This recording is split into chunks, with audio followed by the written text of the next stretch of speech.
আও কাসাইয়িম মিনাস সামা'i ফিহি যুলুমাতু ওয়া রা'দু ওয়া ইয়াসআলুনা আসাবিআহুম ফি আযানিহিম মিনাস সাওয়াইকি হাযারাল মাউত ওয়াল্লাহু মুহীতুম বিল কাফিরিন।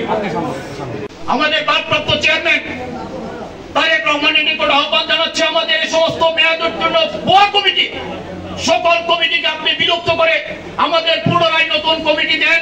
কারণ আগামী দিনের নির্বাচনে আমাদের ইউনিয়ন পর্যায়ে, থানা পর্যায়ের যে পরিস্থিতি, সেই পরিস্থিতি থেকে উত্তরণের জন্য নতুন কমিটির কোনো বিকল্প নাই। মাননীয় চেয়ারম্যান, আমরা আপনার কাছে বিনীতভাবে আহ্বান জানাচ্ছি। এই আহ্বানের মাধ্যমে আমি আমার সংক্ষিপ্ত বক্তব্য শেষ করলাম। ধন্যবাদ সবাইকে। আসসালামু আলাইকুম। বিসমিল্লাহির রহমানির রহিম।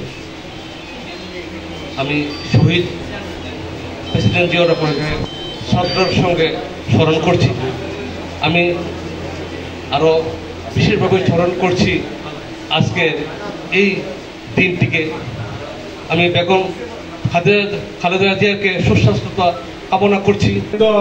আজকের 44তম শহীদ জিয়াউর রহমানের শাহাদাত বার্ষিক অনুষ্ঠানের সম্মানিত সভাপতি, উপস্থিত কসবা উপজেলার বিএনপির অঙ্গ সংগঠনের সকল নেতৃবৃন্দ, সবার প্রতি আমার সালাম।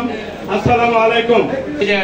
জিয়াউর রহমানের 44তম শাহাদাত মৃত্যুবার্ষিকী উপলক্ষে আয়োজনের সম্মানিত সভাপতি সাহেব, উপস্থিত বিশেষ নেতৃবৃন্দ, বিভিন্ন ইউনিয়ন থেকে আগত নেতৃবৃন্দ, 44তম মৃত্যুবার্ষিকী উপলক্ষে আয়োজিত সভার সম্মানিত সভাপতি, উপস্থিত কসবা উপজেলা বিএনপি ছাত্রদল যুবদলের নেতৃত্ব উপলক্ষে আজকে আলোচনা দোয়া মাহফিলের আমাদের ছাত্রনেতারা যারা উপস্থিত হয়েছে তাদেরকে আমি আপনাদের মাঝে পরিচয় করে দেব।